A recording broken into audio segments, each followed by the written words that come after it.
One होनी चाहिए, उसे हम बोलते हैं लीनियर इक्वेशन। या फिर एबीसी की वैल्यू आपको पूछ लेगा इक्वेशन दो, A2 वापस दोहरा लो आंख बंद करके, A1/A2 नॉट इक्वल।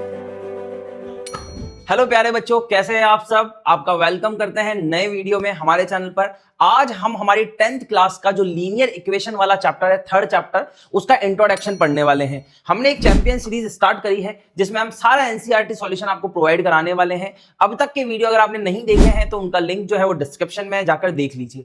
आज हम थर्ड चैप्टर पढ़ने वाले हैं। अब थर्ड चैप्टर की एक्सरसाइज शुरू करने से पहले कुछ एक कंसेप्ट है इस चैप्टर के जो बहुत इंपॉर्टेंट है। अगर मैं एक्सरसाइज डायरेक्ट शुरू कराऊंगा, डायरेक्ट हम क्वेश्चन करना स्टार्ट करेंगे तो क्वेश्चन करने में प्रॉब्लम आएगी, वहां पर कंसेप्ट को फिर बीच में सीखना पड़ेगा। इसलिए हम क्या कर रहे हैं कि पहले एक इंट्रोडक्शन वीडियो बना लेते हैं इस चैप्टर का, जो मेन कंसेप्ट है उसको सीख लेते हैं ताकि आगे जब हम एक्सरसाइज करें तो हमको प्रॉब्लम ना आए। ठीक है, तो बिना देरी के शुरुआत करते हैं। मैं बता देता हूं आज हम क्या करने वाले हैं। न्यू एनसीईआरटी बेस्ड हम काम कर रहे हैं, इंट्रोडक्शन पढ़ने वाले हैं, pair of linear equation in two variable. ये चैप्टर क्या है, क्या कंसेप्ट है, क्या क्या क्वेश्चंस इसके अंदर फ्रेमिंग हो सकती है, वो सब कुछ हम देख लेंगे। पर इससे पहले ये जान लेते हैं कि इस चैप्टर से आता क्या है। इस चैप्टर से 6 मार्क्स के क्वेश्चंस आते हैं, एक एमसीक्यूज आता है और एक बड़ा क्वेश्चन आता है, लॉन्ग क्वेश्चन, जो 5 मार्क्स का होगा। समझ में आई बात? ऐसा ही आपको एनालाइज में आपको देता रहता हूं इस चैनल पे, तो चैनल को सब्सक्राइब कर लीजिए, ठीक है ना, ताकि आपकी आगे की अपडेट से आपको मिलती रहे। तो यहां पर 6 मार्क्स का ये टोटल चैप्टर है। इन 6 मार्क्स को पक्के कर लीजिए, क्योंकि देखिए चैप्टर बहुत आसान है। इस चैप्टर को अगर एक बार समझ लिया ना, बिल्कुल बारीकी से समझ लिया और कुछ एक क्वेश्चंस आपने कर लिए, तो आपको प्रॉब्लम आएगी नहीं। तो बिना देरी के हम शुरुआत करते हैं कि इस चैप्टर के अंदर होता क्या है, ठीक है ना।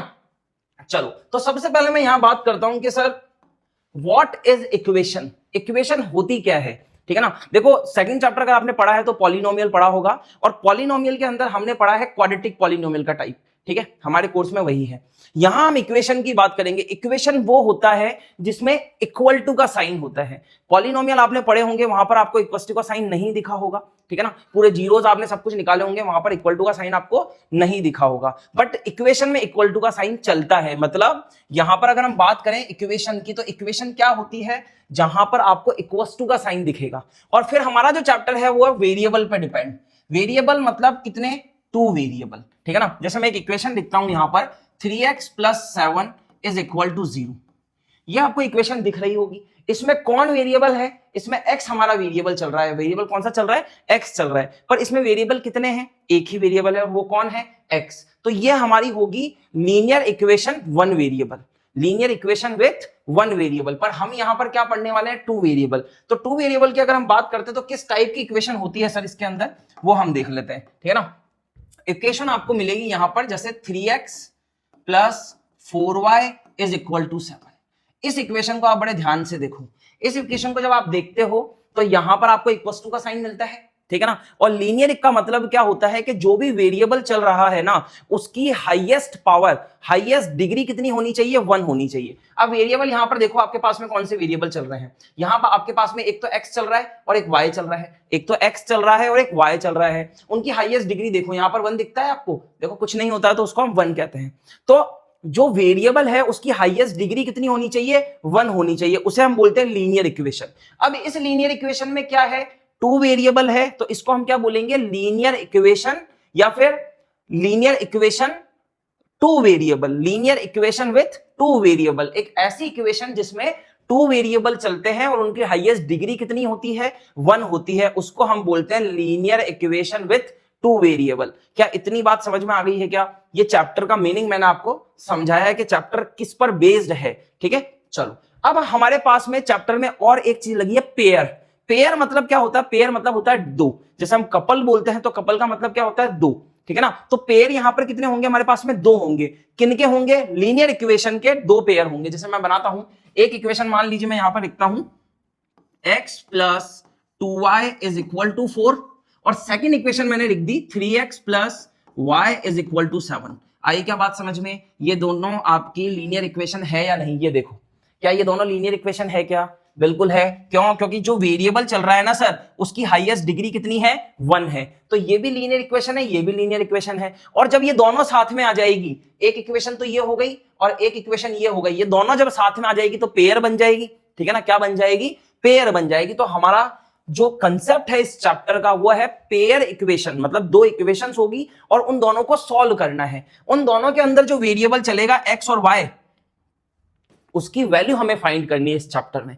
ठीक है, समझ में आ गई क्या इतनी बात? चलो इतनी बात आगे समझ में आ गई है तो अब हम देखते हैं कि इक्वेशन की स्टैंडर्ड फॉर्म क्या होती है। ठीक है ना, इक्वेशन की स्टैंडर्ड फॉर्म क्या होगी, क्योंकि कोई भी आपके पास में लीनियर इक्वेशन होगी तो सबसे पहले उसे स्टैंडर्ड फॉर्म में कन्वर्ट करना पड़ेगा।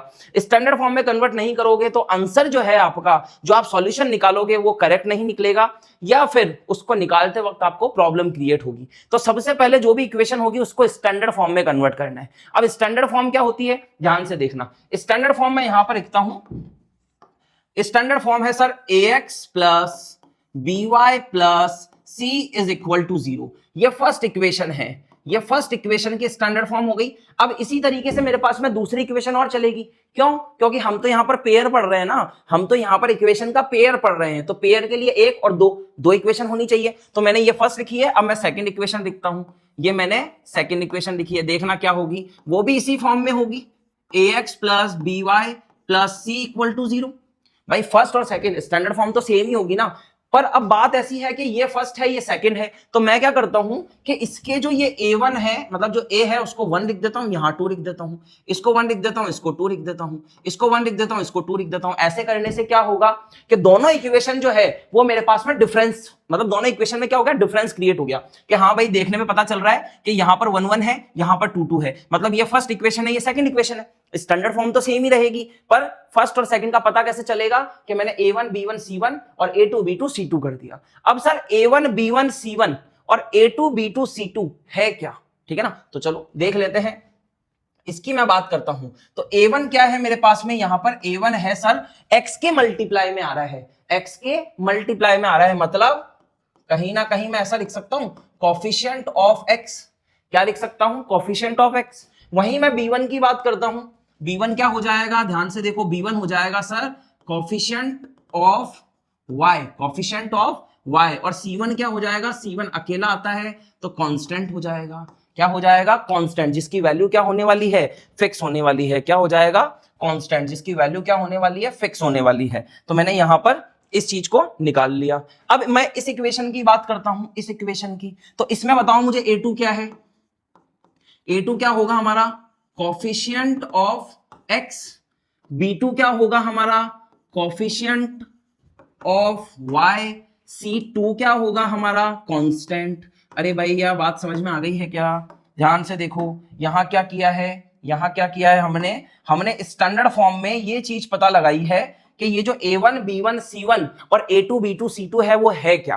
तो जब मैं फर्स्ट इक्वेशन देखता हूं तो a1 b1 c1, a1 क्या है, कोफिशिएंट ऑफ x, b1 क्या है, कोफिशिएंट ऑफ y, और c1 क्या है, कांस्टेंट, है ना। ध्यान रखना कांस्टेंट टर्म हमेशा इस तरफ होनी चाहिए, यहां पर हमेशा हमारे पास में जो आरएचएस साइड होगी उस समय हम उस तरफ हमारे पास में क्या आना चाहिए, 0 आना चाहिए, और सारी की सारी टर्म्स को हमें एलएचएस में रखना है। ठीक है ना, बाद में हम जब a1 b1 c1 उठाएंगे ना तो विद साइन उठाएंगे, अगर वो पॉजिटिव है तो पॉजिटिव, नेगेटिव है तो नेगेटिव। समझ में आ गई क्या इतनी बात? तो दोनों इक्वेशन को आपको क्या करना पड़ेगा, सबसे पहले स्टैंडर्ड फॉर्म में कन्वर्ट करना पड़ेगा। ठीक है ना, फॉर एग्जाम्पल यहां पर हम देखते हैं, मान लीजिए फॉर एग्जाम्पल यहां पर मैं दो इक्वेशन लेता हूं, एक लेता हूं 3x minus 4y is equal to 6, और दूसरी इक्वेशन है मेरे पास में x is equal to y minus 7। ये मेरी फर्स्ट इक्वेशन है और ये मेरी सेकंड इक्वेशन है। जरा देखकर मुझे बताओ कि क्या ये स्टैंडर्ड फॉर्म में है क्या? जरा देखकर मुझे बताओ कि फर्स्ट और सेकंड इक्वेशन जो मैंने लिखी है वो स्टैंडर्ड फॉर्म में है क्या? नहीं है। क्यों नहीं है सर? क्योंकि इस तरफ 0 नहीं है ना, इस तरफ हमारे पास में क्या आना चाहिए, 0 आना चाहिए। तो इस 6 को हम उधर भेजें, इस 6 को हम क्या करेंगे, उधर ट्रांसफर करेंगे। तो चलो लिखते हैं इसकी स्टैंडर्ड फॉर्म क्या बनती है। देखो 3x तो अपनी जगह पे रहेगा, माइनस 4y अपनी जगह पे रहेगा, और 6 जब इधर आएगा तो माइनस का बनेगा और ये 0 बन जाएगा। आगे क्या बात समझ में, हमने इसको स्टैंडर्ड फॉर्म में कन्वर्ट कर दिया। पहले स्टैंडर्ड फॉर्म में कन्वर्ट करेंगे, उसी तरीके से इसे देखो, जो आपके पास में सेकंड इक्वेशन रखी है x is equal to y minus 7, क्या वो स्टैंडर्ड फॉर्म में है क्या? नहीं है। क्यों? क्योंकि आरएचएस साइड में क्या आना चाहिए, 0 आना चाहिए। ठीक है ना, तो मैं क्या करूंगा, ये जो y और माइनस 7 है ना उसको इस तरफ ट्रांसफर करूंगा। तो यहां पर देखो x तो है ही हमारे पास में, y जब इस तरफ आएगा तो माइनस का बनेगा, क्योंकि इस तरफ पॉजिटिव है तो इस तरफ नेगेटिव बनेगा। 7 इस तरफ नेगेटिव है तो क्या आएगा, इस तरफ आते समय पॉजिटिव बनेगा, और यहां पर क्या आ जाएगा, 0 आ जाएगा। तो ये आपकी सेकंड इक्वेशन आ गई। समझ में आ गई क्या? स्टैंडर्ड फॉर्म में कन्वर्ट कर लोगे क्या? कर लोगे, ठीक है ना। स्टैंडर्ड फॉर्म में कन्वर्ट करने के लिए क्या करना पड़ेगा? ax plus by plus c की फॉर्म में आपको इक्वेशन को रखना पड़ेगा। अगर मैं अब आपसे पूछूं कि आप मुझे बताओ इस इक्वेशन के लिए मुझे आप a1 b1 और c1 की वैल्यू बताओ। क्या बता सकते हो क्या? a1 b1 c1 की वैल्यू बता सकते हो क्या? a1 क्या होता है? Coefficient of x। यहां पर x का कोफिशिएंट कौन है? क्या आपको यहां पर 3 दिख रहा है क्या? x के साथ में x का कोफिशिएंट कौन है? 3। तो यहां क्या लिखेंगे सर? 3। b1 की बात करते हैं। b1 क्या है? यहां पर b1 होता है सर कोफिशिएंट ऑफ y, ठीक है, कोफिशिएंट ऑफ y का मल्टीपल कौन है? 4। पर हमने क्या बोला था? मैंने क्या बोला था आपको कि -4 विद साइन उठाना है, तो ये हमारा बनेगा -4। आ गई बात समझ में? C1 क्या है इसके अंदर? C1 होता है सर कांस्टेंट टर्म कौन सी है इसमें? -6। कांस्टेंट टर्म कौन सी है इसमें? -6। तो यहां पर C1 क्या लिखेंगे हम? -6, ठीक है ना। उसी तरीके से यहां पर मुझे बताओ कि अगर मैं यहां से A2 और ये B2 और यहां से C2 निकालूं तो उसकी क्या वैल्यू आएगी? A2 B2 और C2 की वैल्यू देखकर बताओ मुझे। A2 क्या है यहां पर? x का कोफिशिएंट कौन है? x के कोफिशिएंट में जब अगर वेरिएबल के आगे कुछ नहीं लिखा होता है तो इसका मतलब क्या होता है कि वहां 1 लिखा है। वहां पर क्या लिखा है? 1 लिखा है। तो x का कोफिशिएंट कौन है यहां पर? 1। तो A2 हमारा क्या हो जाएगा? 1 हो जाएगा। B2 की बात करते हैं तो B2 क्या है? y का कोफिशिएंट। तो y का कोफिशिएंट होने के कारण यहां पर y के साथ में देखो कौन आ रहा है? -1, ठीक है ना। क्या आ रहा है? -1 विद साइन उठाएंगे। ध्यान रखना, जब भी आप यहां पर कोफिशिएंट्स की या कांस्टेंट की वैल्यू उठाओगे तो वो हमेशा विद साइन होगी, ठीक है ना। इसका ध्यान रखना, क्योंकि यहां पे ही मिस्टेक होती है। फिर आगे जब और कंसेप्ट पढ़ेंगे और वैल्यूज निकालना सीखेंगे, सॉल्यूशन निकालना सीखेंगे, तो वहां पर साइन बहुत मैटर करेगा, ध्यान रखना। C2 की बात करते हैं सर। C2 क्या होगा यहां पर? +7, क्योंकि हमने इसको स्टैंडर्ड फॉर्म में कन्वर्ट किया तो -7 इधर गया था, तो ये +7 बन गया। तो यहां हम रखेंगे 7। समझ में आ गई बात? बहुत सारे एमसीक्यूज तो ऐसे ही आते हैं जिसमें आपको A1 B1 और C1 या फिर ABC की वैल्यू आपको पूछ लेगा इक्वेशन देकर। तो पहले क्या करना है? स्टैंडर्ड फॉर्म में कन्वर्ट करना, उसके बाद में आपको कोफिशिएंट्स की वैल्यू बतानी है। इतनी बात आ गई समझ में? कोई भी इक्वेशन आएगी तो उससे स्टैंडर्ड फॉर्म में कन्वर्ट कर दोगे, ठीक है ना। और हम जब आगे क्वेश्चंस पढ़ेंगे, एक्सरसाइज पढ़ेंगे, तब और कंसेप्ट को बेहतर तरीके से शार्प कर लेंगे क्वेश्चन के साथ में, ठीक है। चलें आगे। ये स्टैंडर्ड फॉर्म आपकी कंप्लीट होती है। उसके बाद में आता है हमारे पास में हाउ टू सॉल्व। किसे सॉल्व करने जा रहे हैं हम यहां पर? हम यहां पर जा रहे हैं सर इक्वेशन को। और इक्वेशन कैसी है? पेयर के अंदर है। अगर हम बात करते हैं तो इक्वेशन हमें कैसे मिलेगी? पेयर के अंदर। हमारे पास में 2 इक्वेशंस होगी, ठीक है। दोनों इक्वेशन को हमें सॉल्व करना है। तो इस चैप्टर के अंदर हमारे पास में 3 मेथड आते हैं। कौन कौन से? पहला है ग्राफिकल मेथड। ग्राफिकल मेथड में हम क्या करेंगे? 9th में आपने देखा होगा कि एक चैप्टर आपका था कोऑर्डिनेट। उसके अंदर हम क्या करते थे कि हमारे पास में एक इक्वेशन होती थी और उसके हम क्या करते थे? सॉल्यूशंस निकालते थे। तो वैसे ही ग्राफिकल मेथड होगा। आपके पास में जो इक्वेशन होगी उसका आपको 2 सॉल्यूशन निकालने हैं और फिर ग्राफ क्रिएट करना है। ग्राफ क्रिएट करने के बाद में हम पता लगाएंगे कि हमारी जो इक्वेशंस है या पेयर ऑफ इक्वेशंस जो है हमारी, उनका सॉल्यूशन क्या आ रहा है। एक मेथड तो ये हो गया। दूसरा होता है सब्स्टिट्यूशन मेथड।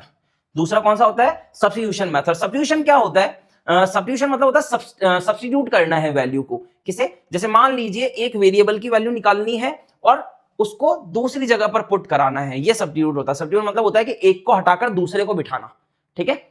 और तीसरा मेथड है हमारे पास में एलिमिनेशन। अभी मैं आपको इसके एग्जांपल भी बताऊंगा, हम आगे सॉल्व भी करेंगे। बस आप वीडियो में एंड तक बने रहिए, ठीक है ना। स्टार्ट किया है तो इसको लास्ट तक करिए। समझ में आई बात? चलो, तो एलिमिनेशन मेथड क्या होता है सर? एलिमिनेशन मेथड होता है एलिमिनेट। एलिमिनेट क्या होता है? कि किसी चीज को हटा देना।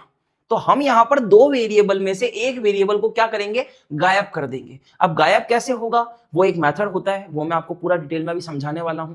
तो ये तीनों मेथड है हमारे पास में। ग्राफिकल में ग्राफ बनेगा, सब्स्टिट्यूशन में एक की वैल्यू को दूसरी जगह पुट कराया जाएगा, एलिमिनेशन में एक वेरिएबल को गायब कर दिया जाएगा, हटा दिया जाएगा, ठीक है ना।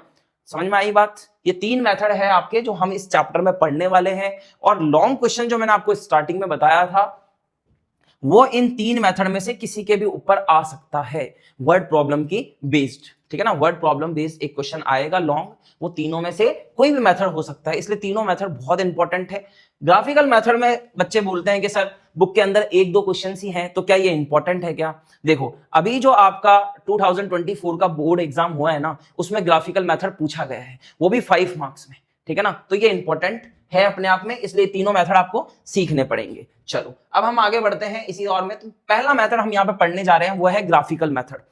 ग्राफिकल मेथड को पढ़ने से पहले हमारे पास में क्या होनी चाहिए, दो इक्वेशन होनी चाहिए। ये दो इक्वेशन मैंने पहले से ही यहाँ पर लिख रखी है, ये हमारे एग्जांपल्स हैं, है ना। एग्जांपल हम यहाँ पर देख रहे हैं कि ग्राफिकल मेथड करते कैसे हैं, ठीक है ना। चलो तो यहां पर हमारे पास में दो इक्वेशन है, दोनों इक्वेशन को पहले क्या करना है, स्टैंडर्ड फॉर्म में कन्वर्ट करना है। पहले आपको क्या करना है, स्टैंडर्ड फॉर्म में कन्वर्ट करना है। तो अगर मैं यहां देखता हूं इन इक्वेशन को तो मुझे पता लगता है कि ये तो सर पहले से ही स्टैंडर्ड फॉर्म में है, ये तो पहले से ही हमारी जो इक्वेशन है दोनों की दोनों क्या है, स्टैंडर्ड फॉर्म में है। तो अब क्या करना है, अब आपका पहला स्टेप जो रहेगा यहां पर, जो आपका फर्स्ट स्टेप रहेगा उसके अंदर आप क्या करेंगे, इनके सॉल्यूशन फाइंड करेंगे, इनके सॉल्यूशंस फाइंड करेंगे। सॉल्यूशंस फाइंड करना हमने 9th क्लास में सीखा था। क्या करना होता है कि एक वेरिएबल की वैल्यू पुट कराइए और दूसरे की निकालिए। अभी आपको चीजें याद आने लगेगी, है ना। अगर आपने 9th क्लास को बड़े ध्यान से पढ़ा होगा ना तो आपको चीजें याद आ जाएगी। चलो मेरे पास में क्या इक्वेशन है, फर्स्ट इक्वेशन है मेरे पास में 2x प्लस वाई माइनस का 4 equal to 0। 2x plus y minus का 4 इक्वल टू 0। मैं क्या करता हूं कि मैं यहां पर 2x को यहीं रखता हूं और इन दोनों को उधर ले जाता हूं, तो 4 पॉजिटिव बनकर y नेगेटिव बन जाएगा उधर जाकर, ठीक है। और मैंने क्या किया है यहां पर, मैंने यहां पर क्या कि x is equal to 4 minus y upon 2 कर दिया, ठीक है ना। ये मेरे पास में एक सिचुएशन निकल कर आई है, एक कंडीशन निकल कर आई है जिसमें मैंने क्या किया है, मैंने x की वैल्यू को y की फॉर्म में निकाल लिया। निकल गई बात। अब क्या करेंगे सर, अब हम करते थे सर कि इसका सॉल्यूशन फाइंड करते थे। तो हमको यहां पर लाइन ग्राफ बनाना है, हमको यहां पर क्या बनाना है, लाइन ग्राफ बनाना है। तो आपको पता ही होगा कि लाइन बनाने के लिए हमें कितने पॉइंट्स की जरूरत होती है, एक लाइन को ड्रॉ कराने के लिए हमें 2 पॉइंट्स की जरूरत होती है। तो हम यहाँ पर कितने सॉल्यूशन निकालेंगे, 2 सॉल्यूशन निकालेंगे, ठीक है ना। हमें ज्यादा सॉल्यूशन नहीं निकालने हैं क्योंकि हमको केवल एक लाइन ड्रॉ करानी है और लाइन के लिए हमें 2 पॉइंट्स चाहिए। तो 2 पॉइंट्स के लिए 2 सॉल्यूशन चाहिए। चलो आ जाओ, 2 सॉल्यूशन के लिए हम टेबल बनाते हैं। आपको याद आएगा, आपने 9th क्लास में ये काम किया होगा। यहाँ x रखेंगे, यहाँ y रखेंगे, ठीक है ना। अब क्या है, अब देखते हैं भैया कि अगर मैं x की जगह 0 पुट करा दूं, है ना, या चलो मैं x की जगह 0 पुट नहीं कराता हूं, मैं y की जगह कुछ पुट कराता हूं। तो y की जगह मैंने 0 पुट कराया, ठीक है। y की जगह मैंने क्या पुट कराया, 0। अगर मैं y की जगह 0 पुट कराता हूं तो देखो 4 माइनस 0 क्या बनेगा, 4 बनेगा। और 4 को जब 2 से डिवाइड कराएंगे तो हमारे पास में क्या वैल्यू आएगी, 4 अपॉन 2। इसे सॉल्व करेंगे तो क्या आएगा, 2 आएगा। तो x की वैल्यू कितनी आ जाएगी, 2। y 0 पुट कराने पर x कितना आ गया है, 2 आ गया। आप चाहें तो डायरेक्ट इस इक्वेशन में भी कर सकते हैं, कोई दिक्कत आएगी नहीं। ये मैंने बिल्कुल बेसिक से करा दिया आपको कि पहले आप एक वेरिएबल की वैल्यू निकाल लो और फिर वैल्यू पुट कराइए, ठीक है ना। अब क्या करते हैं, हम यहाँ पर y की जगह कुछ और रख के देखते हैं। जैसे मान लीजिए मैंने y की जगह पर यहाँ पर 2 पुट करा दिया, करा सकता हूं, है ना। सॉल्यूशन निकालते समय आप अपनी मन चाही वैल्यू पुट करा सकते हैं, बट बात ऐसी है कि वैल्यू छोटी रखिए, बड़ी मत रखिए। मैं चाहूंगा यहाँ पर y की वैल्यू 50 भी रख सकता हूं, है ना, पर मुझे आगे ग्राफ बनाने में प्रॉब्लम क्रिएट होगी, इसलिए मैं छोटी छोटी वैल्यूज रखूंगा। तो पहले मैंने 0 रखा ताकि मेरा पास में x 2 आ जाए। अब मैं y की जगह पर क्या पुट करा रहा हूं, 2। तो यहां अगर मैं 2 पुट कराता हूं तो 4 माइनस 2 कितना बनेगा, 4 माइनस 2 कितना बनेगा, 2 बनेगा। और 2 अपॉन 2 कितना होगा, 2 अपॉन 2 कितना होगा, 1 होगा, क्योंकि 2 से 2 कैंसिल आ जाएगा तो 1 आ जाएगा, ठीक है ना। तो क्या पॉइंट आएंगे आपके पास में, 2,0 और 1,2। कितने कोऑर्डिनेट्स आए हैं आपके पास में, 2 कोऑर्डिनेट्स आए हैं, 2,0 1,2, ठीक है ना। मैं यहां लिख लेता हूं, अगर चाहूं तो मैं क्या लिखूंगा, 2,0 और दूसरा है मेरे पास में 1,2। ये मेरी फर्स्ट इक्वेशन का सॉल्यूशन हो गया। अब मेरे पास में सेकंड इक्वेशन कौन सी है, यही कर लेते हैं हम, ठीक है ना। सेकंड इक्वेशन मेरे पास में कौन सी है, सेकंड इक्वेशन है मेरे पास यहां पर, चलो एक काम करते हैं, इस ग्राफ को हम थोड़ा साइड कर देते हैं, ठीक है ना। इस ग्राफ को थोड़ा हम क्या कर देते हैं, साइड में कर देते हैं, क्योंकि हमें इसकी जरूरत तो बाद में पड़ेगी। पहले हमें क्या करना है, सॉल्यूशन फाइंड करने हैं। तो चलो यहां पर हमारे पास में दूसरी इक्वेशन कौन सी है, x plus y minus 3 equal to 0, ठीक है ना। इसके लिए सॉल्यूशन फाइंड करना है अपन को। अपन ने यहां पर 2 पॉइंट्स इसके लिए निकाल लिए, अब 2 पॉइंट्स इसके लिए निकालेंगे। ध्यान से देखना, अगर मैं इसको, इस इक्वेशन को ऐसे लिख दूं, x plus y is equal to 3, क्या मैं ऐसा कर सकता हूं, क्या कर सकता हूं। -3 को मैंने उस तरफ पहुंचा दिया, ठीक है ना। अब मैं क्या करूंगा, टेबल बनाऊंगा, क्योंकि मुझे कितने सॉल्यूशन चाहिए, 2 सॉल्यूशन चाहिए। तो मैंने यहां पर लिखा अपना, यहां मैं लिखता हूं x, यहां लिखता हूं मैं y। x की जगह पर मैंने 0 पुट करा दिया, x की जगह पर मैंने क्या पुट कराया, 0। तो y कितना आ जाएगा मेरा, y आ जाएगा 3। और एक बार मैं क्या करता हूं, y की जगह 0 पुट करा देता हूं। ऐसा हम कर सकते हैं, ठीक है ना। और आसान तरीका यही है कि आप एक बार क्या कीजिए, x को 0 कर दीजिए और फिर दूसरी बार y को 0 कर दीजिए। तो एक बार आपने x को 0 किया तो y 3 आ गया, एक बार y को 0 किया तो x कितना आ जाएगा, 3 आ जाएगा। तो मेरे पास में 2 पॉइंट्स कौन से आ गए हैं, ध्यान से देखना, मेरे पास में आ गए 0,3 और 3,0। कितने प्यारे कोऑर्डिनेट्स आए हैं, छोटे से, ठीक है ना, 0,3 3,0। आ गई बात समझ में। तो ग्राफिकल मेथड में सबसे पहला स्टेप क्या रहने वाला है, पहला स्टेप है सॉल्यूशन फाइंड कीजिए। कितने सॉल्यूशन, 2 2। क्यों, क्योंकि एक लाइन ड्रॉ कराने के लिए आपको 2 पॉइंट्स चाहिए। तो आपने 2 पॉइंट्स यहां निकाले, 2 पॉइंट्स यहां निकाले। देखो कौन कौन से 2 पॉइंट्स हैं आपके, एक तो आपका ये रहा और एक आपका ये रहा। क्या अब हम ग्राफ बना सकते हैं, बिल्कुल बना सकते हैं। तो चलो ग्राफ बनाना स्टार्ट करते हैं। पहले हम कोऑर्डिनेट सीख लेते हैं, उसके बाद में हम आगे ग्राफ बनाएंगे। तो सबसे पहले मैं यहां देखता हूं कि मेरे पास में फर्स्ट इक्वेशन को बनाने के लिए है 2,0।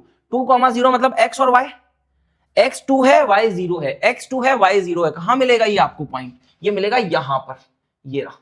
ये कोऑर्डिनेट्स कौन सा बनेगा आपका, 2,0 2,0। इसको a मान लेते हैं। चलो ऐसा करते हैं हम कि इसको मैं a मान लेता हूं, ये हमारा b हो जाएगा, ये हमारा c हो गया और ये हमारा d हो गया, ठीक है ना। तो मैंने a बना दिया 2,0, यहां पर मैं a लगा देता हूं, ये मेरा a हो गया 2,0, ठीक है ना। उसके बाद में क्या है 1,2, मतलब x1 है, y कितना है 2, x1 y2, x1 y2 क्या यहां पर मिलेगा क्या हमें, ठीक है, x1 y2 यहां पर मिलेगा, ये हमारा b पॉइंट हो जाएगा। समझ में आ रही है क्या बात, ठीक है, x1 y2, x1 y2। अगर आप देखो लाइन भी देखना चाहो आप तो आप देख सकते हो, यहां से हम जा रहे हैं इस तरफ और यहां से आ रहे हैं इस तरफ, तो ये कोऑर्डिनेट मिलेगा आपको b, ठीक है। अब क्या करना है, अब हमें यहां पर c कोऑर्डिनेट बना 0,3, 0,3 x0 y3, x0 y3, x0 y3। तो x0 y3 कहां मिलेगा आपको, x0 y3 तो सर यहां मिलेगा,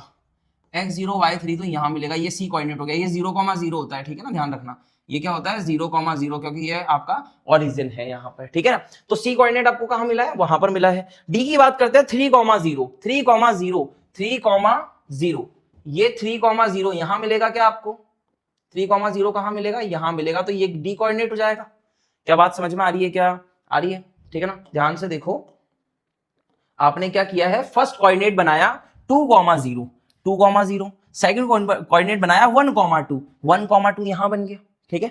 उसके बाद आपने क्या बनाया 0,3, 3,0, 0,3 और 3,0 बन गए। अब आपको क्या करना है भैया, सिंपली आपको एक तरीके से यहां पर 2 मिनट, एक तरीके से आपको यहां पर क्या करना है, लाइन ड्रॉ करानी है। तो लाइन ड्रॉ कराने के लिए आपके पास में कोऑर्डिनेट्स हैं, ठीक है ना। चलो तो हमको क्या करना है, a को b से मिलाना है, a को b से मिलाना है। तो मैं यहां से लाइन ड्रॉ अगर कराता हूं, जैसे मैंने ये a से b को मिला दिया है ना, ये मेरा यहां पर a से b को मिला दिया, ठीक है ना। उसी तरीके से मुझे क्या करना है, c और d को भी मिलाना है। तो ये मैंने c और d को यहां से मिला दिया, ये मिला दिया c और d को, ठीक है ना। आप आगे बढ़ा सकते हैं चाहे जितना, कोई फर्क नहीं पड़ेगा, ठीक है। तो ये आपने इस तरीके से बढ़ा दिया। अब आप मुझे एक बात बताइए कि ये दोनों लाइन एक दूसरे को काट रही है क्या। अगर मैं यहां पर बताऊं आपको कि फर्स्ट लाइन कौन सी है हमारी, फर्स्ट लाइन है हमारी ये वाली, ये फर्स्ट लाइन है, और सेकंड लाइन ये है, ये फर्स्ट इक्वेशन की है और वो सेकंड इक्वेशन की है, ठीक है ना। ग्राफिकल मेथड में क्या करना होता है कि आपको ग्राफ बनाना होता है, फिर लाइन देखनी होती है कि कहां पर कट हो रही है, वही आपका क्या होगा, आंसर होगा। अगर मैं देखता हूं इन दोनों लाइन को, तो ये क्या बी पॉइंट पे कट हो रही है क्या एक दूसरे से, क्या ये एक दूसरे को बी पॉइंट पे इंटरसेक्ट करती है क्या। और बी के कोऑर्डिनेट्स क्या है, बी के कोऑर्डिनेट्स है 1,2, मतलब अगर हम बात करें तो x की वैल्यू यहां पर 1 आ जाएगी और y की वैल्यू क्या आ जाएगी, 2 आ जाएगी। x की वैल्यू 1 आ जाएगी और y की वैल्यू क्या आ जाएगी, 2 आ जाएगी, ठीक है ना। x की वैल्यू 1 और y की वैल्यू 2 आ जाएगी। क्या देखा है हमने, दोनों लाइन को ड्रॉ करा के इंटरसेक्टिंग पॉइंट देखना है। समझ में आ गई क्या बात। अब आप कहोगे सर कि कुछ ऐसी कंडीशन भी तो हो सकती है ना जहां पर लाइन कट ही ना करे, है ना, या फिर ऐसी कंडीशन भी हो सकती है जहां एक के ऊपर एक लाइन आ जाए। मान लीजिए आपने ग्राफ ड्रॉ कराया, एक लाइन सीधी बनी और उसी के ऊपर दूसरी लाइन बन गई, ऐसी कंडीशन भी तो बन सकती है। तो इस बेस पर हम क्या करते हैं, इतनी बात आ गई समझ में, तो मैं आगे चलूं, ठीक है। देख लीजिए ध्यान से वापस क्या किया है, 2 इक्वेशन है, दोनों से सॉल्यूशन निकाले, सॉल्यूशन से ग्राफ बनाया और इंटरसेक्टिंग पॉइंट को नोट किया। इंटरसेक्टिंग पॉइंट में जो हमारा 1,2 आया तो ये बन गया x और ये बन गया y, ठीक है। चलो तो अब हम आगे देखते हैं कि क्या क्या कंडीशन हमारे पास में बन सकती है। तो मैंने यहां पर 3 ड्रॉ कराए हैं ग्राफ, यहां पर हमारे पास में 3 ग्राफ है, ये पहला, ये दूसरा और ये तीसरा, ठीक है ना। तो क्या हो सकता है इन तीनों ग्राफ में? देखो, मान लीजिए कि आपने यहां पर कोई इक्वेशन ली है और उनकी लाइन ड्रॉ कराई, तो एक लाइन बन गई इस तरीके से, बन सकती है। एक लाइन किस तरीके से बन गई? इस तरीके से बन गई। और दूसरी लाइन बन गई इस तरीके से, दूसरी लाइन बन गई ये इस तरीके से, ठीक है ना। तो आपको दिख रहा है यहां पर कि ये दोनों लाइन एक दूसरे को इंटरसेक्ट कर रही है एक पॉइंट पर। आपको क्या दिख रहा है यहां पर कि ये जो आपकी लाइंस है ना, ये एक दूसरे को यहां पर इंटरसेक्ट कर रही है। तो ये आपका क्या आ जाएगा? एक ही जगह पर कट कर रही है ना, एक ही जगह पर कट कर रही है, इसलिए हमारे को क्या बोलेंगे? इस कंडीशन को हम क्या बोलेंगे? One solution. क्या बोलेंगे?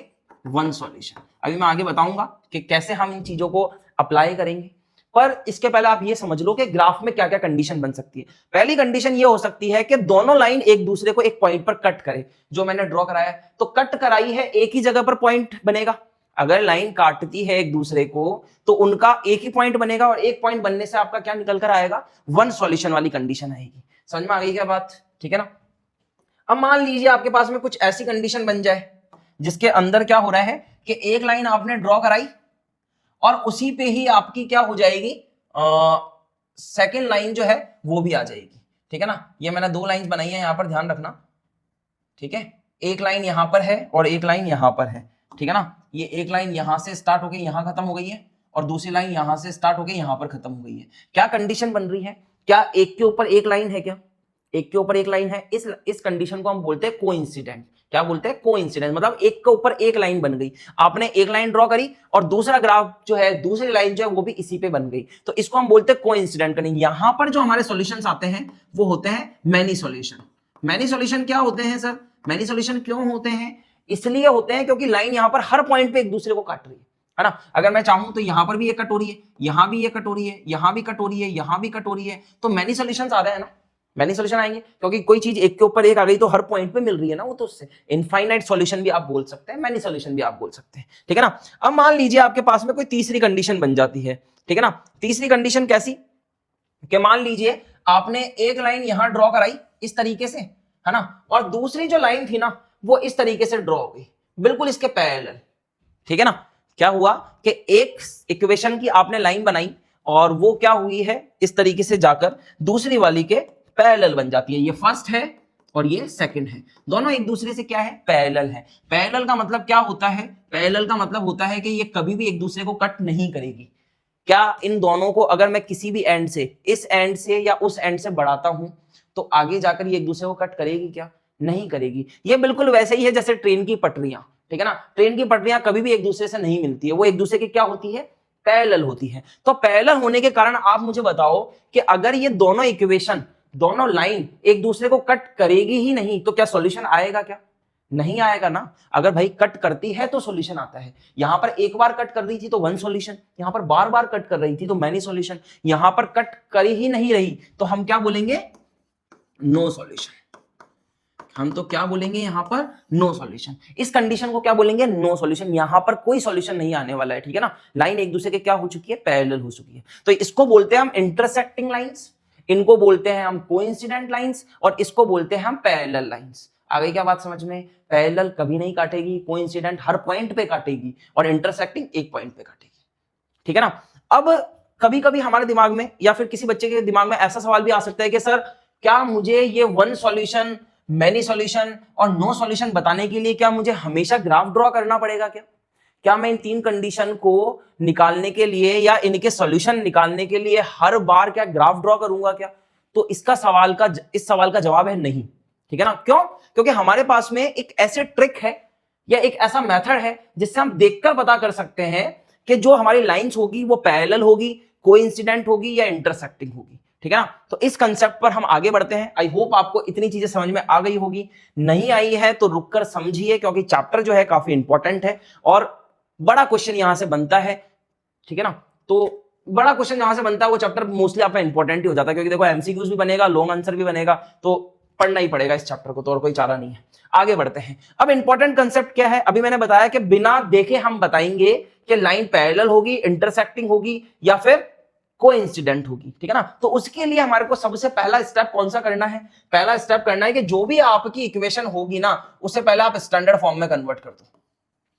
जो भी इक्वेशन है आपकी उसको स्टैंडर्ड फॉर्म में कन्वर्ट कर दो। अब मान लीजिए मैंने इक्वेशन को स्टैंडर्ड फॉर्म में कन्वर्ट किया तो क्या वो इस फॉर्म में आएगी? क्या a1x plus b1y plus c1 equal to 0, और दूसरी इक्वेशन क्या होगी a2x plus b2y plus c2 is equal to 0। ये दो कंडीशन आई है ना। अब क्या करना है सर कि a1 और a2 को उठा लो। क्या करो, a1 और a2 को उठा लो। a1 क्या है, कोफिशिएंट ऑफ x, a2 क्या है, कोफिशिएंट ऑफ x, दूसरी इक्वेशन का, ठीक है ना। तो आपको क्या करना है, a1 अपॉन a2 का रेशो निकालना है। उसी तरीके से आप b1 अपॉन b2 का भी रेशो निकाल लो, है ना। ये काम आप साइड में कर सकते हो, जैसे मैंने यहाँ लिख लिया a1 अपॉन a2 का रेशो निकाल लिया, कुछ भी आ सकता है। उसी तरीके से मैंने यहाँ पर क्या किया है, b1 अपॉन b2 का रेशो निकाल लिया, और फिर मैंने c1 अपॉन c2 का रेशो निकाल लिया। इतनी बात आ गई समझ में आपको, ठीक है ना। क्या करना है, जो भी इक्वेशन गिवन है उसको स्टैंडर्ड फॉर्म में कन्वर्ट कर दो, और उसके बाद a1 upon a2, b1 upon b2, c1 upon c2 निकाल लो। इतना तो कर सकते हो, नहीं कर सकते हो तो वापस से देखो, क्योंकि इंपॉर्टेंट है भाई, बहुत इंपॉर्टेंट है, और इससे क्वेश्चन आता है, एमसीक्यू जो बनता है ना वो मोस्टली इससे बन जाता है। तो a1 upon a2, b1 upon b2, c1 upon c2 की वैल्यू निकाल लो। अब वैल्यू को चेक करो, अगर आपके पास में ऐसी कंडीशन बन जाती है जहां पर क्या हो रहा है कि a1 अपॉन a2 और b1 अपॉन b2 जो है ना वो नॉट इक्वल टू आ गया, a1 अपॉन a2 और b1 अपॉन b2 जो है वो नॉट इक्वल टू आ गया, मतलब ये जो रेशो आपने निकाले हैं वो एक दूसरे के इक्वल नहीं है। तो यहां पर क्या कंडीशन बनेगी, यहां पर कंडीशन बनेगी वन सॉल्यूशन की। वन सॉल्यूशन क्या होता है, वन सॉल्यूशन याद करो, भी पीछे स्लाइड में पढ़ा, एक दूसरे को लाइन काटेगी, मतलब लाइन कैसी होगी, लाइन कैसी होगी, इंटरसेक्टिंग लाइंस होगी। समझ में आ गई क्या बात। अगर a1 upon a2 not equal to b1 upon b2 आता है तो लाइन इंटरसेक्ट करेगी, इंटरसेक्ट करने पर वन सॉल्यूशन आता है। आई बात समझ में। चलो दूसरी कंडीशन ऐसी आ जाए कि सर a1 अपॉन a2 तो इक्वल टू आ रहा है, a1 upon a2 equal to आ रहा है किसके, b1 अपॉन b2 के, पर आगे जाकर मैं c1 अपॉन c2 को चेक करता हूं तो वो नॉट इक्वल टू बन जाता है। मतलब क्या कंडीशन बन गई आपके पास में, आपके पास में कंडीशन बन गई कि a1 upon a2 is equal to b1 upon b2 not equal to c1 upon c2। Sir इस कंडीशन को हम क्या बोलेंगे, इस कंडीशन को हम बोलेंगे नो सॉल्यूशन। नो सॉल्यूशन कब आता है, जब लाइन क्या होती है, पैरेलल होती है। जब लाइन क्या होती है, एक दूसरे के पैरेलल होती है। जब लाइन क्या होती है, एक दूसरे के पैरेलल होती है, तब आपके नो सॉल्यूशन की कंडीशन आती है। समझ में आ गई क्या बात इतनी सी आपको। आई होप आपको ये सब कुछ समझ में आ रहा होगा, ठीक है ना। ठीक है, a1 अपॉन a2 वापस दोहरा लो आंख बंद करके, a1 upon a2 not equal to b1 upon b2। तो ऐसी कंडीशन में लाइन इंटरसेक्ट करती है, मतलब आपके पास में वन सॉल्यूशन आएगा। समझ में आई बात, पहला पॉइंट ये। दूसरा पॉइंट क्या है कि a1 upon a2 equal to b1 upon b2 not equal to c1 upon c2। ऐसी कंडीशन है सर कि लाइन पैरेलल होगी, और जब लाइन पैरेलल होती है तो कोई सॉल्यूशन नहीं आता है, तब कौन सी कंडीशन बनती है, नो सॉल्यूशन। ठीक है, अब मान लीजिए कि तीनों ही रेशो निकालो और तीनों ही आपस में इक्वल हो गए। आपने यहां पर क्या निकाले, तीन रेशो निकाले, है ना। आपने निकाला कि भैया a1 upon a2 equal to b1 upon b2 equal to c1 upon c2। तीनों ही रेशो आपके क्या आ गए, इक्वल आ गए। तब क्या होगा, तब यहां पर लाइन एक के ऊपर एक होगी। मतलब लाइन कैसी होगी, लाइन होगी यहां पर कोइंसिडेंट। इसका मतलब क्या होगा, मैनी सॉल्यूशन आएंगे। आगे क्या बात समझ में। अगर शुरुआत के दो रेशो नॉट इक्वल टू आते हैं तो आगे चेक करने की जरूरत नहीं है। शुरुआत के दोनों रेशो क्या आ गए, नॉट इक्वल टू, आगे चेक करने की जरूरत नहीं है, देख के ही बता दोगे कि लाइन कैसी होगी, इंटरसेक्टिंग होगी। अगर शुरुआत के दो रेशो इक्वल आ गए तो तीसरा चेक करने जाएंगे, तीसरा चेक करने जाएंगे तो तीसरा अगर इक्वल टू आ जाता है तो क्या बनेगा, इक्वल टू आ जाता है तो क्या बनेगा, मैनी सॉल्यूशन, और नॉट इक्वल टू आता है तो क्या बनेगा, नो सॉल्यूशन। आगे क्या बात समझ में। अगर ये इक्वल टू आ गए तीनों तो मैनी सॉल्यूशन, तीसरा नॉट इक्वल टू आ रहा है तो नो सॉल्यूशन, और शुरुआत के ही नॉट इक्वल टू आ रहे हैं तो आपके वन सॉल्यूशन। ठीक है, देख के बता सकते हो। अब ग्राफ बनाने की जरूरत नहीं है, अब क्या चाहिए, दो इक्वेशन चाहिए, उसे स्टैंडर्ड फॉर्म में निकाल लो, उसके बाद रेशो निकाल लो, काम हो जाएगा। इतना कर लोगे, ठीक है। ऐसे क्वेश्चन आपको 3.1 एक्सरसाइज में मिलेंगे, हम करेंगे आगे सब कुछ, पर अभी मैं आपको मोटा मोटा कंसेप्ट बता रहा हूं ताकि आपका वहां पर टाइम कंज्यूम ना हो। समझ में आ रही है बात, ठीक है। चलो, तो ये मेथड हमारा कंप्लीट हुआ, कौन सा, ग्राफिकल मेथड। ग्राफिकल मेथड हमने देख लिया कि ग्राफ बना के भी सॉल्व कर सकते हैं और बिना ग्राफ के भी सॉल्व कर सकते हैं। कैसे, रेशो निकालकर। चलें आगे, चलो, बहुत बढ़िया, ठीक है ना। अब तक जुड़े हो अगर चैनल से, अब तक जुड़े हो इस वीडियो से, तो चैनल को सब्सक्राइब कर लो, अपने दोस्तों के साथ में इस वीडियो को शेयर करो ताकि वो भी आपके साथ पढ़ाई का मजा ले सके, ठीक है ना। क्योंकि दोस्त तो वही है जो ग्रोथ कराए, दोस्त वो नहीं है जो आपको डिस्ट्रैक्ट करे, ठीक है ना। तो आप अगर अच्छे दोस्त हो किसी के तो जाकर वीडियो को इसे शेयर कीजिए और उसे पढ़ने के लिए मोटिवेट कीजिए। बात करते हैं हम यहां पर इस वाले क्वेश्चंस की कि सर देखकर बताओ एक बार मुझे, है ना, एक बार मुझे देख के बताओ कि कैसे हम रेशो निकालते हैं। तो मैंने दो इक्वेशन ले लिए फॉर एग्जांपल। अब क्या करूंगा मैं, इस इक्वेशन को सबसे पहला स्टेप स्टैंडर्ड फॉर्म में कन्वर्ट करूंगा। आ जाओ, ये x प्लस 3y 6 को इधर लाए तो सर माइनस का 6 इक्वल टू 0 बन गया। आ गई बात समझ में। a1 यहां पर कौन है, a1 यहां पर 1 है, b1 यहां पर क्या है, b1 यहां पर 3 है, c1 यहां पर क्या है -6 है। पहले मैंने बहुत देर तक समझाया, अब मैं थोड़ा स्पीड से करूंगा, ध्यान रखना है ना। उसके बाद इस इक्वेशन को उठाते हैं, ये इक्वेशन क्या है 2x - 3y, 12 को इधर लाएंगे तो माइनस का 12 इक्वल टू 0 बनेगा। आ गई बात समझ में। a2 चेक कर लो, a2 कितना है 2 है, b2 की बात करते हैं, b2 कितना है -3 है, c2 की बात करते हैं तो कितना हो जाएगा -12 हो जाएगा। हो गया, आ गई बात समझ में। अब क्या करना है, अब रेशो निकाल लो सर, रेशो चेक कीजिए। आओ a1 अपॉन a2 निकाल लो, b1 अपॉन b2 निकाल लो और c1 अपॉन c2 निकाल लो। कर सकते हो। a1 अपॉन a2 कितना आएगा, a1 अपॉन a2 कितना आएगा 1/2 आएगा क्या, क्या ये 1/2 आएगा क्या, ये आ गया 1/2। b1 अपॉन b2 कितना आएगा, b1 upon b2 3 upon -3, 3 upon -3, 3 upon -3 कितना बनेगा, अरे भैया 3 अपॉन -3 कट होने के बाद में -1 आएगा कि नहीं आएगा, -1 आएगा कि नहीं आएगा, आएगा। 3 3 कट जाएंगे, माइनस का 1 रह जाएगा। c1 अपॉन c2 की बात कर लो, ये रहा c1 upon c2, -6 upon -12, -6 upon -12, minus minus cut जाएगा 1/2 आएगा कि नहीं आएगा, क्या आएगा 1/2, ये भी क्या आ गया 1/2, है ना। अब हमने अभी पिछले पेज पे देखा, पिछली तरफ देखा हमने कि अगर a1 upon a2 not equal to b1 upon b2 तो वन सॉल्यूशन बनेगा कि नहीं बनेगा, है ना। यहां हम चेक कर लेते हैं 1/2 नॉट इक्वल टू -1 है क्या भाई, ये वाला रेशो और ये वाला रेशो हमने चेक किया। क्या चेक किया है, a1 upon a2 b1 upon b2 को चेक किया, नॉट इक्वल टू आ रहा है। नॉट इक्वल टू होने के कारण क्या बोलेंगे हम, वन सॉल्यूशन। क्योंकि अगर आपका a1 upon a2 not equal to b1 upon b2 आ चुका है, इसका मतलब वन सॉल्यूशन आएगा। इसका मतलब लाइनें एक दूसरे को क्या करेगी, इंटरसेक्ट करेगी। लाइन एक दूसरे को क्या करेगी, इंटरसेक्ट करेगी। ये आ गया आपको समझ में, है ना। यहां पर रेशो अगर नॉट इक्वल टू आकर इक्वल टू अगर आगे नॉट इक्वल टू आता तो हम दूसरी कंडीशन लगाते, ठीक है ना। चलो, तो ये मैंने एक एग्जांपल ले लिया समझाने के लिए आपको। अब हम बढ़ते हैं आगे की तरफ। तो आगे हमारे पास में दूसरा मेथड आता है सब्स्टिट्यूशन मेथड। अभी तक जो हमने काम किया था वो सारा ग्राफिकल मेथड पे था।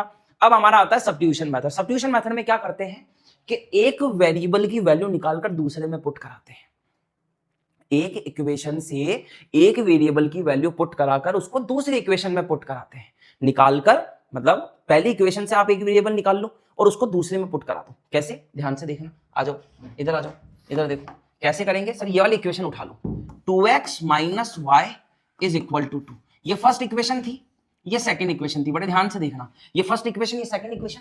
अब फर्स्ट इक्वेशन से आपको क्या करना है, एक वेरिएबल की वैल्यू निकाल लो। कौन सा वेरिएबल, जो सिंगल है, इस y की वैल्यू निकाल लो। ध्यान से देखना, क्या मैं इस y को उधर पहुंचा के 2 को इधर ले आऊं क्या, क्या मैं इस y को उधर ले जाके 2 को इधर ले आऊं क्या। अगर y उधर जाता है तो y प्लस का बनेगा और 2 इधर आता है तो क्या बनेगा 2x माइनस 2। ये बात आ गई क्या समझ में, ये बनेगा कि नहीं बनेगा, बताओ मुझे। अरे ये बनेगा कि नहीं बनेगा आपका, ये आपका क्या बनेगा, ये आपकी इक्वेशन आ गई यहां पर 2x, क्या ये है 2x minus 2 equal to y, 2x minus 2 equal to y. 2 को इधर लाए, y को उधर लेगा, बन गई। अब क्या करेंगे कि ये जो वेरिएबल आया है y is equal to 2x minus 2, जो इसकी वैल्यू निकली है, पुट करा दो, put in equation number second. किसमें पुट कराओगे, इक्वेशन नंबर सेकंड में। ये गलती मत कर देना कि पहली इक्वेशन से वेरिएबल निकाला और वापस पहली इक्वेशन में पुट करा दिया, है ना। गड़बड़ हो जाएगा, वेरीफाई हो जाएगा, है ना, कुछ भी आंसर नहीं निकलेगा। तो आपको करना क्या है कि एक इक्वेशन से वेरिएबल निकाल लो और उसको दूसरे में पुट करा दो। कर सकते हैं ये काम। चलो, तो मैं क्या कर रहा हूं कि y इज इक्वल टू जो 2x माइनस 2 है ना, उसको सेकंड में पुट कराऊंगा, ठीक है ना। किसमें, सेकंड इक्वेशन में। तो सेकंड इक्वेशन मेरे पास में क्या है 4x तो एज इट इज रहेगा, 4x तो ऐसा कैसे रहेगा। फिर आ गया प्लस, ये प्लस आ गया, 3 आ गया यहाँ पर। y की जगह क्या रखेंगे, y की जगह रखेंगे 2x माइनस 2। बिल्कुल बेसिक, बिल्कुल बेसिक, इक्वल टू 0 आएगा कि नहीं आएगा आपके पास में, ये आ गया, क्या आ गया इक्वल टू 0। अब क्या करेंगे, इसको सॉल्व कर लो। इस इक्वेशन में आप ध्यान से देखो, केवल x चल रहा है तो x की वैल्यू आ जाएगी यहां से। कैसे आएगी, सॉल्व करते हैं। सर ये 4x तो ऐसे ही रहेगा, ये 3 अंदर जाके मल्टीप्लाई होगा तो बनेगा 6x और ये बनेगा माइनस का 6 इज इक्वल टू 0। 3 इससे भी मल्टीप्लाई होगा, इससे भी मल्टीप्लाई होगा। अब क्या करना है, अब 4x प्लस 6x को ऐड करा दो, है ना। आगे बढ़ते हैं, क्या करेंगे 4x प्लस 6x कितना बनेगा 10x, और यहां चल रहा है आपका माइनस का 6 इज इक्वल टू 0। यहां से x की वैल्यू निकालने जाएंगे तो ये बनेगा 10x और 6 उधर जाकर बनेगा पॉजिटिव, तो x की वैल्यू आएगी भैया 6 अपॉन 10। 2 के टेबल से इसको काट दो तो x की वैल्यू आ जाएगी 3/5। क्या आ गई? 3/5। अब बच्चे पूछेंगे क्या फ्रैक्शन में वैल्यू आ सकती है क्या? वैल्यू डेसिमल में भी आ सकती है, फ्रैक्शन में भी आ सकती है, होल नंबर से नेचुरल नंबर में भी आ सकती है। समझ में आ गई बात? ठीक है ना। तो ये x की वैल्यू आ गई। अभी तो x ही निकला है, अब y भी निकालना है। तो y को निकालने के लिए हम क्या करेंगे कि ये जो x की वैल्यू आई है ना, ये यहां पर पुट करा दो। इस x की वैल्यू को यहां पुट करा दो, यहां पर, तो ये y निकल जाएगा आपका। ठीक है ना। ये सब्स्टिट्यूशन मेथड है, इंपॉर्टेंट मेथड है। कैसे करना है? पहली इक्वेशन से एक वेरिएबल निकाल लो और उस वेरिएबल को उठा के दूसरे में पुट करा दो। ठीक है ना। क्या किया मैंने? इससे मैंने y निकाला और y को मैंने इसमें पुट करा दिया, तो x निकल कर आ गया। अब x को उठा के यहां पुट करा दो। ठीक है ना। आप चाहो तो इसको थर्ड इक्वेशन भी बना सकते हो। तो आप यहां पर क्या कर रहे हो? x is equal to 3/y put in equation number 3। किस में पुट करा रहे हो? इक्वेशन नंबर 3 में पुट करा रहे हो। इक्वेशन नंबर 3 क्या है सर? 2। x की जगह क्या रखेंगे? 3/5 और साथ में क्या चल रहा है यहां पर? -2 equal to y। -2 is equal to y। -2 equal to y। इसको सॉल्व कर लो। 2 3 6/5 -2 इक्वल टू y। अब क्या करेंगे? एलसीएम ले लो। 5 और 1 का एलसीएम लोगे तो 5 हो जाएगा। इसको काटोगे 6 बनेगा, इसको करेंगे 5 और ये 10 बनेगा, ये y आ जाएगा। इसको आगे सॉल्व कर लीजिए। 6 - 10 क्या बनेगा? -4/5 इज इक्वल टू y। इसके आगे ये सॉल्व नहीं होगा तो ये y की वैल्यू आ गई। समझ में आ गई क्या बात आपको? ठीक है। यहां पर अपन क्या करेंगे? अगर यहां पुट कराते हैं तो देखो ये 6x 5 बनता है, 10 बनता है। ठीक है ना। तो आपके पास में अगर आप इस x और y को उठाकर इन दोनों में से किसी भी इक्वेशन में पुट कराएंगे ना, तो ये वेरीफाई हो जाएगी। और वेरीफाई अगर हो जाती है तो आप आंसर चेक भी कर सकते हैं अपना, है ना। मेरा कहने का मतलब ये है कि अगर आप इस x को और इस y को उठाकर यहां, यहां और यहां इन 3 इक्वेशन में से किसी में भी पुट करा देते हो और वो LHS RHS इक्वल आ जाता है, इसका मतलब यह है कि आपने आंसर सही निकाला है। ठीक है ना। आप रख सकते हैं यहां पर, आप किसी भी तीनों इक्वेशन में से किसी में भी x और y रखेंगे तो ये वेरीफाई हो जाएगी।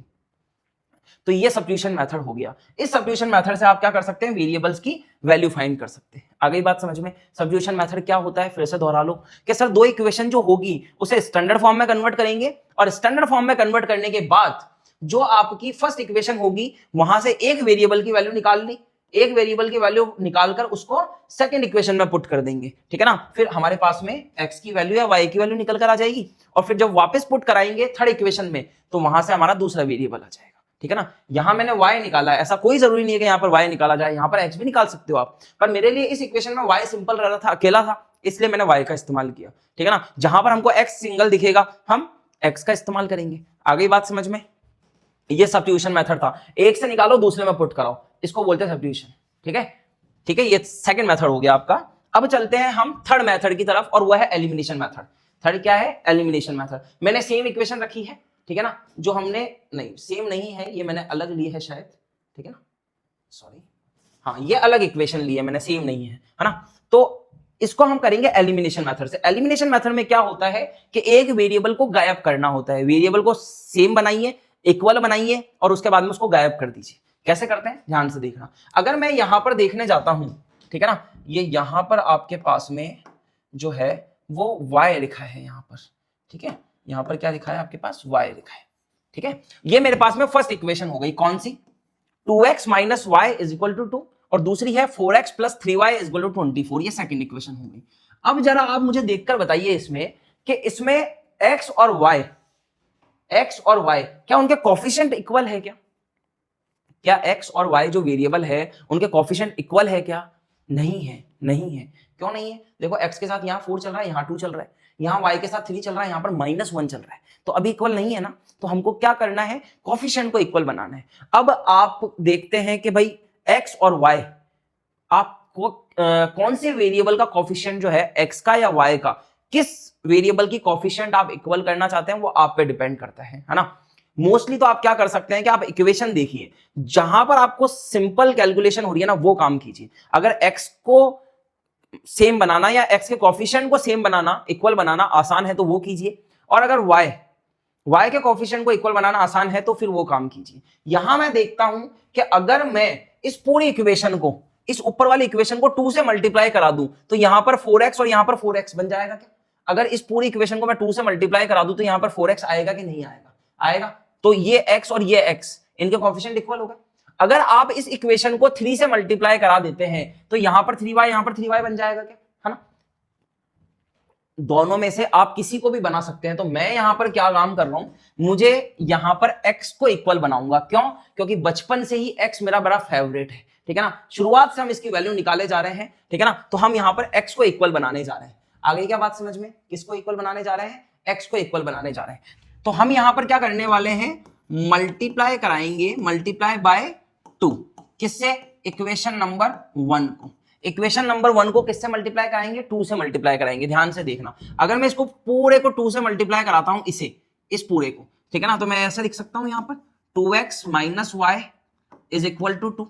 मल्टीप्लाई करा रहा हूं पूरी इक्वेशन को 2 से, तो ये बनेगा 4x माइनस 2y और 2 2 जा 4। LHS और RHS दोनों जगह पर आपको मल्टीप्लाई कराना है, ध्यान रखना। बहुत सारे बच्चे होते हैं कि एक तरफ मल्टीप्लाई कराते हैं, दूसरी तरफ नहीं कराते हैं, है ना, तो गड़बड़ हो जाएगा। अब मैं क्या करूंगा, ये जो मेरी थर्ड इक्वेशन आई है, मतलब जो इक्वेशन आई है उसको थर्ड नाम दे दूंगा, ठीक है ना। थर्ड इक्वेशन से मैंने इसको डिनोट कर दिया। अब आप देखो कि इस वाली इक्वेशन में, कौन सी, इस वाली इक्वेशन में और इस वाली इक्वेशन में क्या x के कोएफिशिएंट सेम चल रहे हैं क्या, सेम चल रहे हैं। तो अपन क्या करेंगे कि क्यों ना मैं फर्स्ट इक्वेशन को, सॉरी, जो हमारी सेकंड इक्वेशन है और थर्ड इक्वेशन जो है, उस दोनों को माइनस कर दूं। माइनस करने से, सब्ट्रैक्ट करने से क्या होगा कि 4x गायब हो जाएगा, है ना, और केवल y वेरिएबल बचेगा, ठीक है ना। आप इसको ऊपर नीचे लिख कर करना, कैसे, ऐसे 4x plus 3y is equal to 24, और इसके नीचे कौन सी इक्वेशन आ जाएगी, थर्ड इक्वेशन आ जाएगी। ये तो सेकंड इक्वेशन हो गई आपकी, और इसके नीचे आ जाएगी थर्ड इक्वेशन। थर्ड इक्वेशन क्या है sir, 4x minus 2y is equal to 4। आ गई थर्ड इक्वेशन। अब सब्ट्रैक्ट करना है, सब्ट्रैक्ट करते हैं ना तो साइन चेंज होते हैं, ध्यान रखना। अगर मैं किसी चीज में से माइनस करता हूं तो उसके साइन चेंज होंगे, तो मैं यहां पर क्या करूंगा, इसका साइन चेंज कर दूंगा। माइनस, ये प्लस बन जाएगा, ये माइनस बन जाएगा। साइन चेंज करने से क्या हुआ, 4x माइनस 4x आपस में कैंसिल हो जाएंगे, प्लस का 4x माइनस का 4x आपस में कैंसिल हो जाएंगे। और यहां पर क्या है, 3y प्लस 2y। अब ये साइन आप काउंट करेंगे, ठीक है ना, आप कंसीडर कौन सा करेंगे, ये वाला साइन, ऐसा नहीं ऊपर वाला कंसीडर करें। तो 3y और प्लस का 2y मिलकर कितना बनेगा, प्लस का 5y। और उस तरफ देखते हैं तो 24 में से 4 चला जाएगा तो क्या बचेगा, 24 में से 4 चला जाएगा तो बचेगा 20। तो y की वैल्यू निकाल लो यहां पर, 20/5 जो मल्टीप्लाई में होता है वो डिवाइड में जाता है, तो y की वैल्यू निकल कर आ जाएगी यहां पर 4। y की वैल्यू क्या आ जाएगी, 4। अब y की वैल्यू 4 आ गई है, तो आप चाहे इक्वेशन नंबर 1 2 3 किसी में भी y की वैल्यू पुट कराकर x की वैल्यू निकाल सकते हैं। अगर मैं देखता हूं तो फर्स्ट इक्वेशन मेरे लिए आसान रहेगी, क्यों, क्योंकि y अकेला है, इसमें सिंगल चल रहा है ना। तो यहां पर हम क्या करेंगे, यहां लिखेंगे y is equal to 4 put in equation number 1। कौन सी इक्वेशन में पुट कराना है हमको, यहां पर इक्वेशन नंबर 1 में पुट करा देंगे, इसे इक्वेशन नंबर 1 में पुट करा देंगे, हो जाएगा कि ये काम, है ना। y की वैल्यू यहां पुट कराओ तो यहां चल रहा है आपके पास में 2x माइनस y की जगह क्या रखेंगे 4 इज इक्वल टू क्या है भैया, यहां पर 2 इज इक्वल टू में क्या चल रहा है, 2 चल रहा है। इस 4 को उधर भेज दो, x की वैल्यू निकालनी, 4 को उधर भेजो, तो ये बनेगा 2x is equal to 2 plus 4, तो ये बनेगा 2x इज इक्वल टू 6। तो x की वैल्यू क्या निकल कर आएगी, x की वैल्यू आएगी सर 6/2, काटोगे तो x इज इक्वल टू 3 आएगा, काटोगे तो x इज इक्वल टू कितना आएगा, 3 आएगा। आगे क्या बात समझ में, ये देखो x भी आ गया, ये x भी आ गया, ये y भी आ गया। क्या ये आंसर सही आए हैं क्या, किसी भी इक्वेशन में रखकर पुट कर वैल्यू फाइंड कर लीजिए, किसी भी इक्वेशन में रखकर वैल्यू को आप फाइंड कर लीजिए। जैसे अगर मैं मान लीजिए x इज इक्वल टू 3 यहां रखता हूं, यहां पर, तो ये 6 बन जाएगा, 2 से मल्टीप्लाई हो गया, माइनस का y माइनस का 4, तो 6 माइनस 4 2 आएगा कि नहीं आएगा, आएगा। तो आप आंसर को वेरीफाई भी कर सकते हैं, ठीक है ना। तो ये मोटा मोटा जो पूरा इंट्रोडक्शन था, थोड़ा सा वीडियो हल्का लंबा हो गया है, पर इसको देख लेना पूरा, क्योंकि ये कंसेप्ट बड़े काम के हैं। जब एक्सरसाइज सॉल्व करोगे तो बहुत काम आएंगे। 3 मेथड, ग्राफिकल, सब्स्टिट्यूशन, एलिमिनेशन, तीनों एग्जाम मेथड मैंने आपको सिखाया है विद एग्जांपल, ठीक है ना। तो ये सारी चीजें आपके एक्सरसाइज में काम आने वाली है, इसलिए इन चीजों को सीख लो। अब मिलते हैं हम नेक्स्ट वीडियो में एक्सरसाइज के साथ में, 3.1 एक्सरसाइज की हम स्टार्टिंग करेंगे, ठीक है, समझ में आई बात आपको। और उसके बाद हम सारे एनसीईआरटी क्वेश्चंस जो है वो करने वाले हैं। 3.1 3.2 जितनी भी एक्सरसाइज होगी, जितने भी चैप्टर्स हैं, एक चैंपियन सीरीज हमने यहाँ पर स्टार्ट करी है, ठीक है ना। प्लेलिस्ट है, आप जाकर यूट्यूब पर चेक कर सकते हैं। चैनल को अब तक आपने अगर सब्सक्राइब नहीं किया है तो सब्सक्राइब कर लीजिए, लाइक कीजिए, वीडियो को अपने दोस्तों के साथ में शेयर कीजिए, बने रहिए हमारे साथ में। मिलते हैं नेक्स्ट वीडियो में, तब तक के लिए टाटा बाय बाय।